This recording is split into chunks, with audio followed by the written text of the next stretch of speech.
You stopped texting first, and somehow your brain turned that into a criminal offense. Ever wonder why not sending a text can make you feel worse than actually doing something wrong? Today I'll explain that guilt spiral like you're 5 years old. By the end, you'll know exactly why it hit so hard, and where it actually came from, and why it is not even a little, evidence that you are a bad person.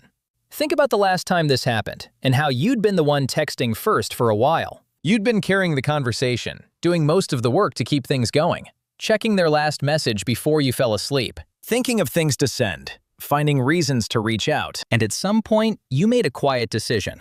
I'm going to wait. I'm going to see if they reach out. They didn't reach out, and the silence just sat there. And instead of thinking, okay, that's useful information, you started to feel like the villain. Your brain basically said, you should have texted. You're being difficult. You're testing them. Who do you think you are?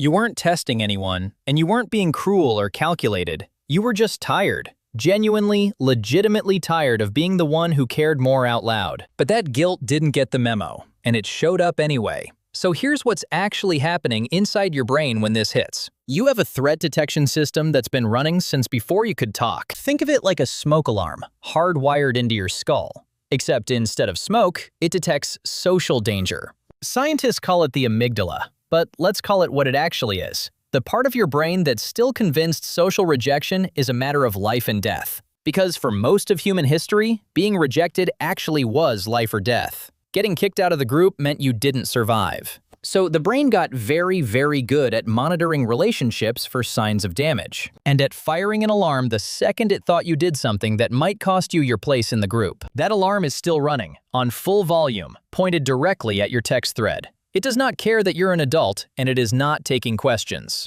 But here's where it gets specific. Not everyone feels this level of guilt for not texting. Some people wait a week and feel nothing. So why do you feel it after just a day? This is the part that actually changes everything, so stay with me here. For a lot of people, and I mean a lot, this guilt was trained in early.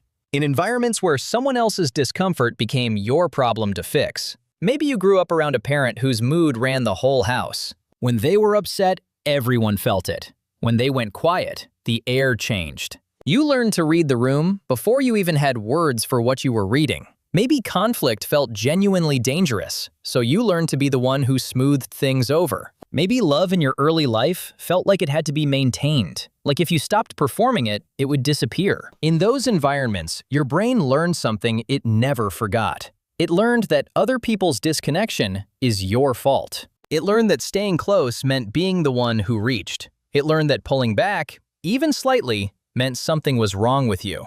That lesson didn't leave when the environment did. It filed itself under how relationships work, and it has been running on autopilot ever since. So when you stop texting first, your brain doesn't register it as a healthy pause. It fires the old alarm. It says, you're pulling away. They're going to leave. This is dangerous. Fix it. Your brain genuinely cannot tell the difference between the family home where this was true and the group chat where it absolutely isn't. Here's the twist. The guilt you feel isn't actually about this person. Not really. It's about every version of this dynamic you've ever lived through. Every time staying close felt mandatory. Every time being too much or too distant had real consequences. The guilt is old. The relationship is new. Your brain mixed them up. Psychologists call this a conditioned response. Basically, your nervous system learned a pattern so well that it fires automatically without asking you first. Research consistently shows that people who grew up in unpredictable or emotionally demanding households are significantly more likely to develop anxious attachment patterns in adulthood. Some studies put that number at nearly 40% of the population carrying an insecure attachment style. The trigger used to be real danger. Now it's a silent phone. And here's the cycle it creates. Someone seems distant or unresponsive. Alarm fires. Guilt floods in. You reach out to turn the alarm off. It works. In the short term, the anxiety drops, but the alarm resets to an even lower threshold. Next time, it fires faster. The reach gets more automatic, and suddenly you're the person who always texts first. Not because you want to, but because your nervous system demands. You're not being kind. You're self-medicating. And the real cost? You never find out who this person is when you're not doing all the work. You never get to see whether the connection is real, or whether it only exists because you keep building it from your end. Here's the thing that makes this so sneaky. That guilt feels like moral information. It feels like your conscience speaking, like you did something unkind and your gut is calling you out. But it isn't that. It's a survival echo. It's the sound of an old system telling you that an old environment is still dangerous. The guilt doesn't mean you did something wrong. It means you did something that once carried real risk, and your nervous system hasn't updated the file yet. So it's been a few days. No new message from you. The silence sits there. And your brain is doing that thing where it narrates a whole story. They think you're flaky. They've lost interest. This is how it ends. You should have just said something. Your threat detector is composing entire episodes of a show that hasn't been filmed yet. But here's what silence actually is. Data. When you stop texting first, you learn something real. Whether this person reaches out, whether the connection moves in both directions, whether what you thought was a relationship was actually just you working very hard in an empty room. That information is not comfortable. But it's true. And your nervous system mistakes the discomfort of uncertainty for the discomfort of having done something wrong. They are not the same thing. Now imagine what changes if you actually know this in the moment. You feel the guilt land.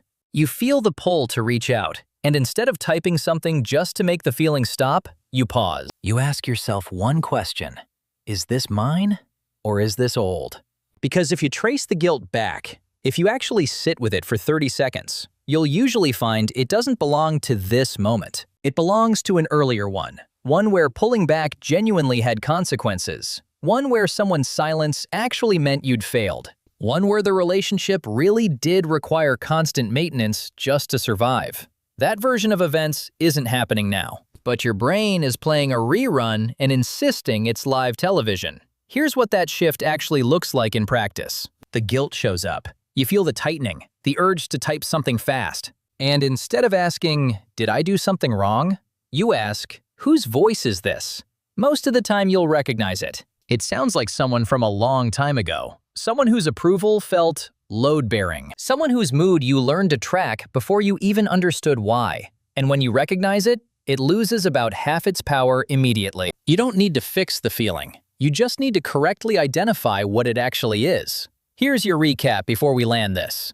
Your brain's threat alarm was built for survival, not text threads. The guilt you feel was trained into you early. It's old data running on a current situation. And what felt like your conscience calling you out is actually a nervous system doing its best with information that hasn't been updated in years.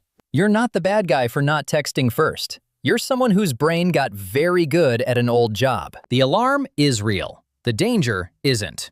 So here's the question I'll leave you with. If you knew the guilt was old wiring and not moral truth, would you still send the text? Drop your answer below. Because I suspect a lot of people watching this already know the answer. They're just waiting for permission to believe it.